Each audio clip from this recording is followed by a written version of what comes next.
Our actions may be impeded, but there can be no impeding our intentions or dispositions, because we can accommodate and adapt. The mind adapts and converts to its own purposes the obstacle to our acting. The impediment to action advances action. What stands in the way becomes the way. So that was a quote from Ryan Holiday's book, The Obstacle is the Way. Actually, a quote from Marcus Aurelius in Ryan Holiday's book, The Obstacle is the Way.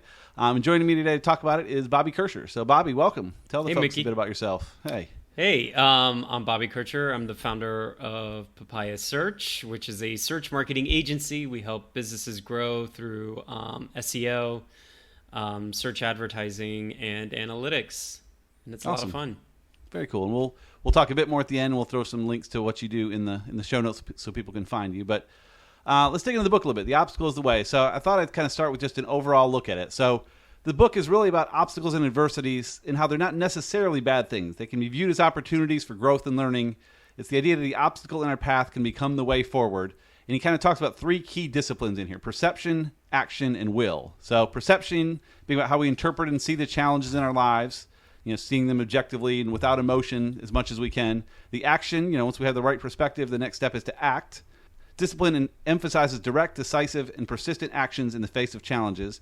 And then will, the discipline is about internal fortitude and resilience. Even if we cannot control the external world and its challenges, we have the power to control our reactions, maintain our composure, and remain steadfast. So that's kind of what he's talking about there overall. What was your kind of initial takeaways when you first went through this? Well, it's kind of funny that we're talking about this because the book, I've read the book a long time ago, and I'm in this business group, and she handed out a hard copy for everybody in the group, and I was like, okay, nice. I was feeling inspired, and then when you mentioned we would be chatting today, I was like, yeah, let's look at The Obstacle is the Way. So when I think about like how there was a period of time in my life where I would always perceive an obstacle as the obstacle, and that's the only way to deal with it. Would be to we've all seen that either in part of our lives or in all of our lives, but yeah, for sure. Right, but it would just be all in the obstacle would consume more so than anything else, and so it's obviously he pulls a lot from Stoicism, and a long time ago I didn't really know much about Stoicism at all, but I certainly within the past 10 years of my life, the changing of perception especially has helped me get through a lot of the obstacles in my life. Obstacles in your way, yeah. In my way, yes. There you go. Yeah, I love one. Yeah, he talks about perception a lot. There was one quote he said, there's no good or bad without us. There's only perception. There's the event itself and the story we tell ourselves about what it means.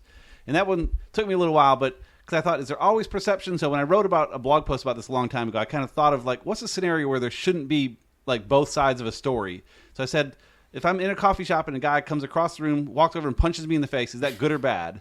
And I think generally we'd say it's bad, but I think some people would say it might be good because I wore a shirt supporting the wrong politician, or I drove a gas car, or I have green text instead of blue text, or whatever the excuse may be. They're all bad excuses, but there's some people that would probably say, yep, that's acceptable to go punch someone in public, And that makes me think, I think in anything there's both sides. So there's perception, which really changes things. When you think how could people believe that thing? Like, well, there's perception, and it's not necessarily good or bad. I think most of us think things are good or bad, and I think largely some things are, but yeah, the idea of perception like that is interesting in fighting through things. Yeah, and especially like thinking about it at the moment. So especially, when you're in a situation and you feel slighted, right? Like if somebody wronged you in some sort of way, that might be your perception at that moment.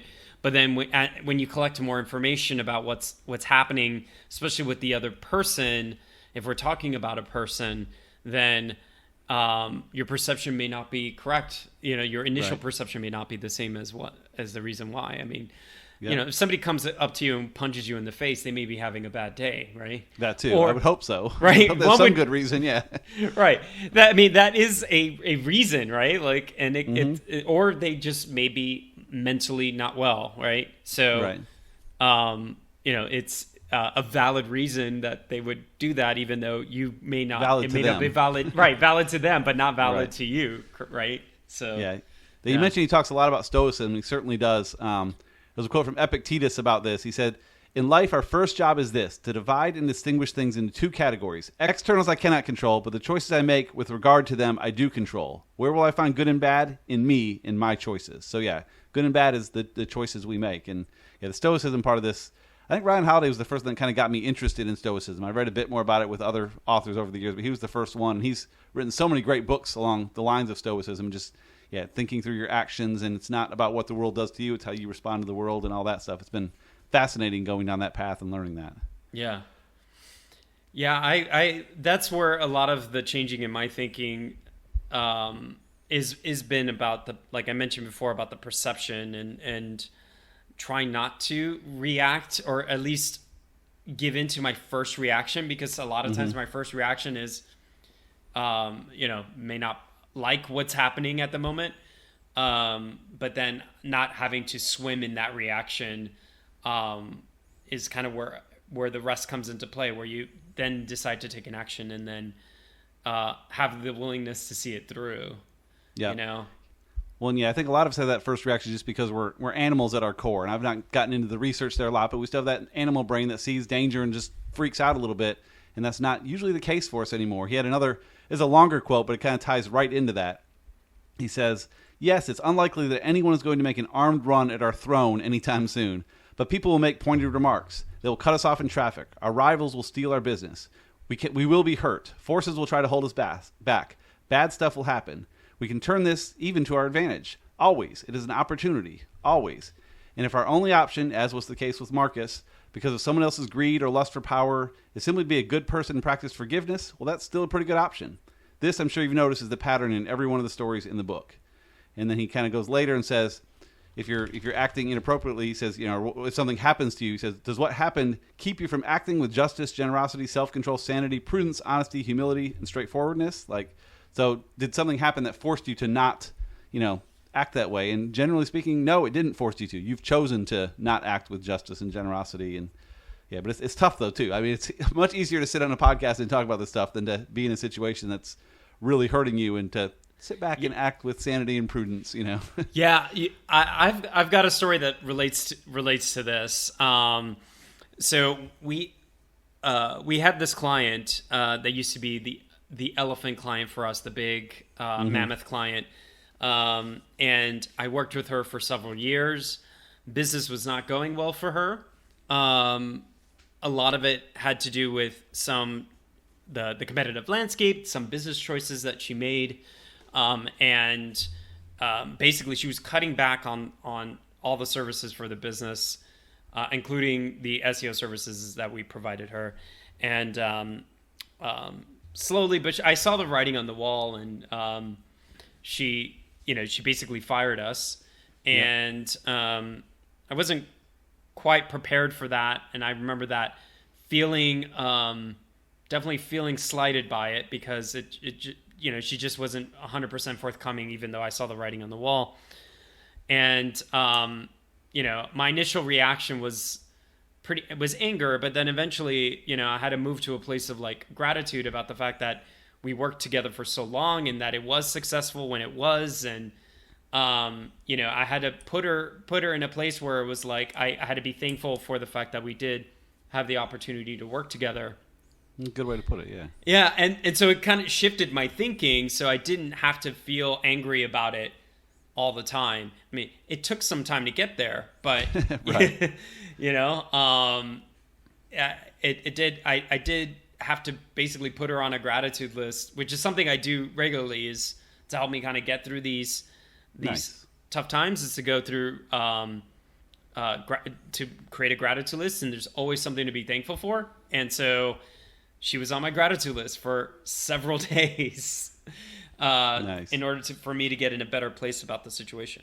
So gotcha. That's a great example. That kind of ties into another part of the book. I mean, we're tying right in here. This was one quote in the book from the author, from Gavin de Becker, who wrote in The Gift of Fear. So he copied from another book, but he said, "When you worry, ask yourself, what am I choosing not to see right now? What important things are you missing because you chose worry over introspection, alertness, or wisdom?" And so that's kind of where you were. I could sit and stress out about this client all the time, which would be justified, but would be worthless. It wouldn't accomplish anything. If you can see the gratitude, see the good in it, and kind of work to find the next client and keep moving forward versus just wallowing in it, you're going to come out a lot better. And we see people that do kind of wallow in it too much. And again, it's easier said than done. I mean, you lose especially an elephant client like that. That's a huge chunk of your revenue. Like, it's easy to get down in the dumps, but it's not going to get you anywhere.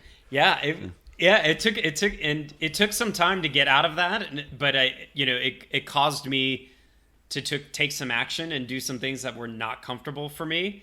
I mean, I got, that's how it pushed me to speaking, like getting out and speaking at especially at WordCamps, and meetups, and back when there were more meetups in the city. So, but it got me out speaking, right? And I was not comfortable doing that, so I started taking improv classes, and that started a whole nother world that I got into. That I never. How long ago did this happen with the client? So this was, I think it was around 2015, 2016. Okay. And so you're already well into your business and stuff. Yeah, you're well established, but then you still lost a big client. So yeah. Yeah, totally. We had been working with them for at least 10 years at that point. Oh wow. Okay. Yeah. So and then and I had some other side like websites that I maintained, some affiliate websites. So I mean, it wasn't the only source of revenue, but it really pivoted us to be more of an agency at that point, where instead of just me as a consultant, then eventually progressing into an agency. But like there was the uncomfortableness of going out and speaking, knowing that that's how I was going to help network. This situation with the client where I didn't feel good about it pushed me into an uncomfortable place that I needed to go, and that was my obstacle. Was my fear of public pushed you forward. It made you a better company as a result. Yeah, right. That's funny about the speaking too, because I've heard you speak for 6 or 8 years now. It seems like you've done it forever, but yeah, you diving in and then doing the improv and stuff. Yeah. At the time of recording, we have WordCamp Atlanta coming up in a week, and I know Bobby's speaking there, and it's going to be. If past WordCamps are any indication, you got to get there early to find a seat, because he packs the house. So yeah. That'll be great. I mean, yeah, you're quite a natural, seemingly quite a natural. I've heard it said that it's kind of a put down to say someone's, talented, when really it's the work that got you there. You're not just a talented natural speaker. You've worked hard to do what you do, and you should be appreciated for that. Thanks. No, I appreciate that. And it's also like working with you, like giving me the opportunity to be able to do it, and even like I mean, I just had a huge fear of it completely, but it turns out that was just in my head, and I just needed to let go and relax and work through it, and it's been okay, right? So it's worked out well for you. It's worked out well, yeah. No, and that's how we got a lot more clients, and that's how we were able to build the agency. Was like me getting out there and speaking, and not being afraid, being more comfortable in my own skin. So. Right, showing your expertise to people, and then that's the weird thing about speaking is when you speak and when I speak, we give away all of our secrets so people can take it and run, and some people do, and that's the idea. But then others like, I can't quite execute this, but now I know that Bobby's an expert and he's the one I should hire to help me get there. So that's the beauty of speaking, and again, giving away every secret, because there's no secrets in SEO that you know that others don't. You just know how all the pieces fit together in a way that some people can't quite get to, and it's absolutely works out great. Yeah. So another big section of this book, we kind of covered it a bit, but about just keeping a cool head. A maxim I heard a long time ago is like, if there's an incident in your house, your child falls down or something, the instinct is to run over to him. But if you run over to him, there's a decent chance you're going to slip on the rug and something, going to make things worse. But walking briskly will work better, and just kind of keeping that cool head. And so a few quotes he pulled in here. He had one he talked about from Theodore Roosevelt. He said, "What such a man needs is not courage, but nerve control, cool-headedness. This he can only get by practice." Another one he said is, "We must possess, as Voltaire once explained about the secret to the great military success of the first Duke of Marlborough, that tranquil courage in the midst of tumult and serenity of soul and danger, which the English call a cool head."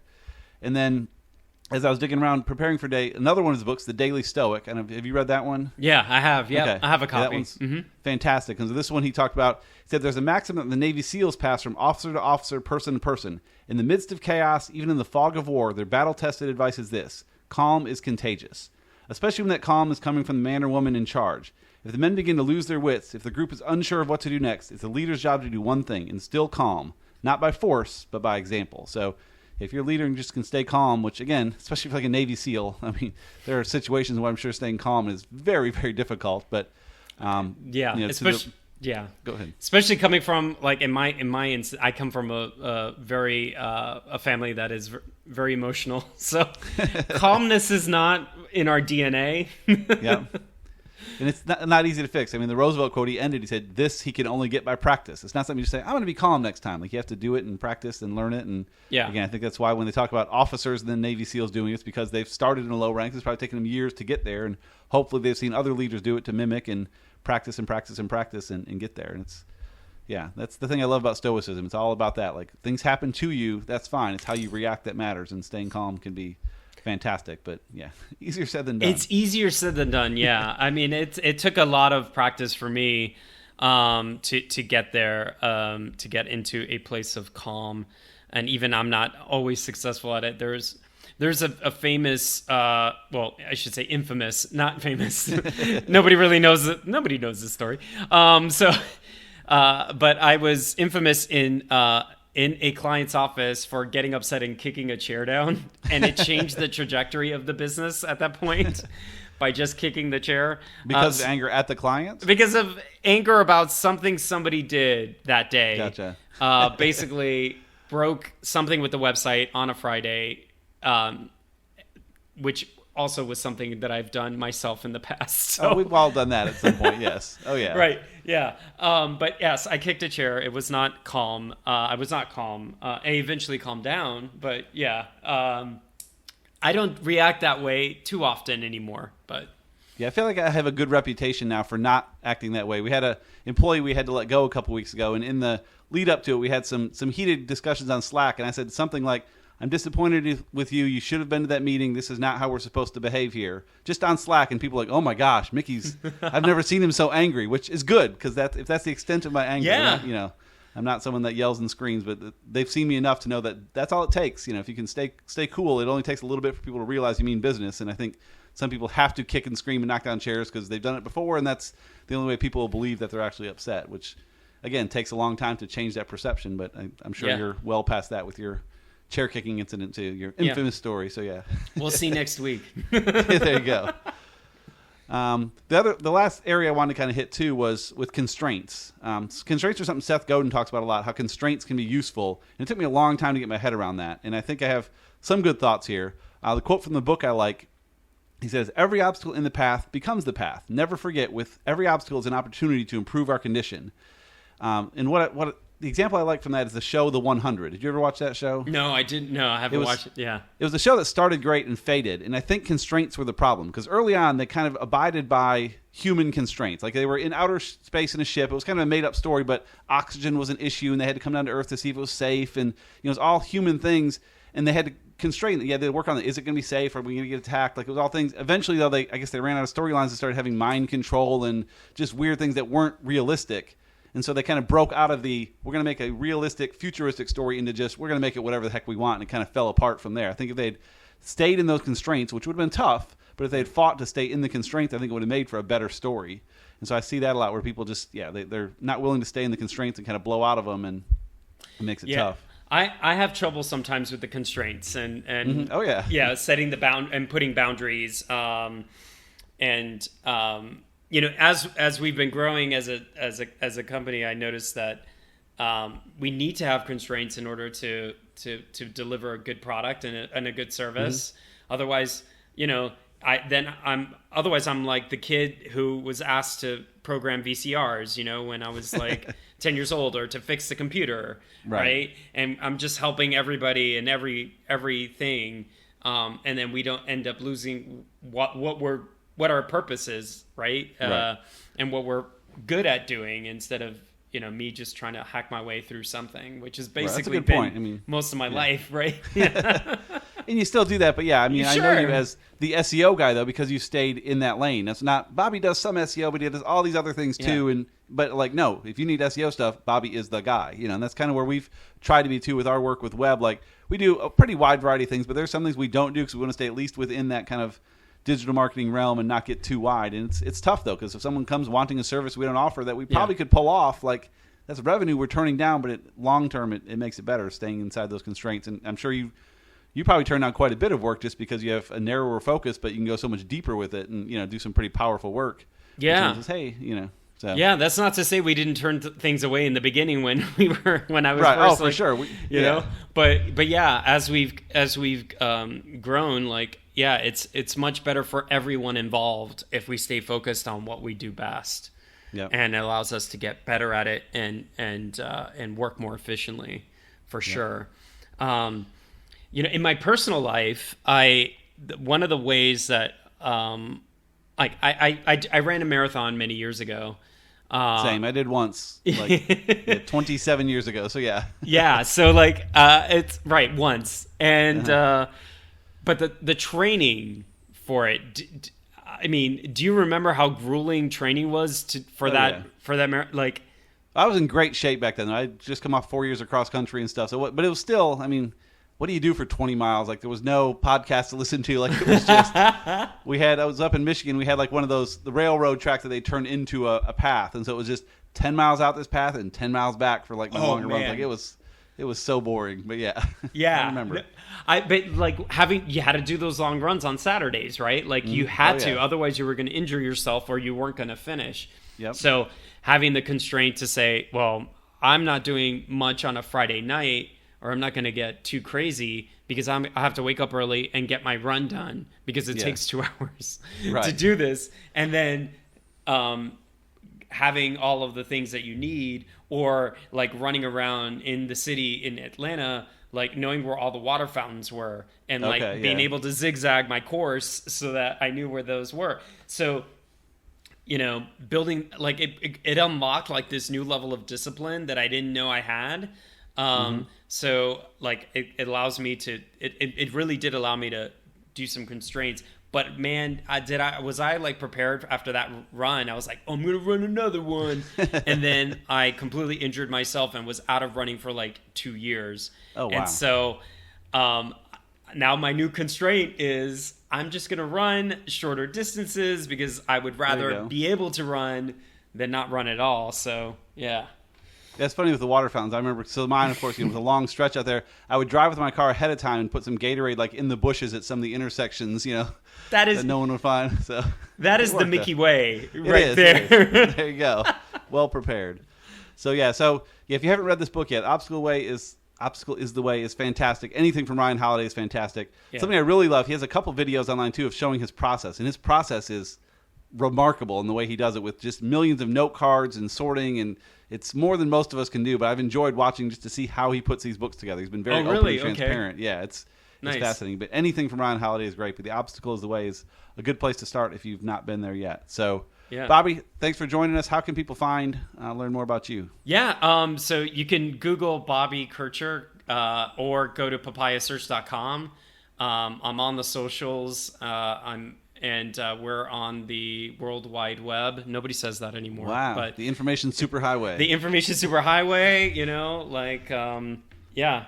We'll see you speak in a lot of places too. There we go. Yeah, and I'll be at WordCamp depending on when this airs. But like, yeah, I'm looking forward to getting out there and speaking some more. So, yeah. Awesome. Well, thanks for joining me. I appreciate it. Thanks for having me, Mickey. Appreciate it. Great to see you.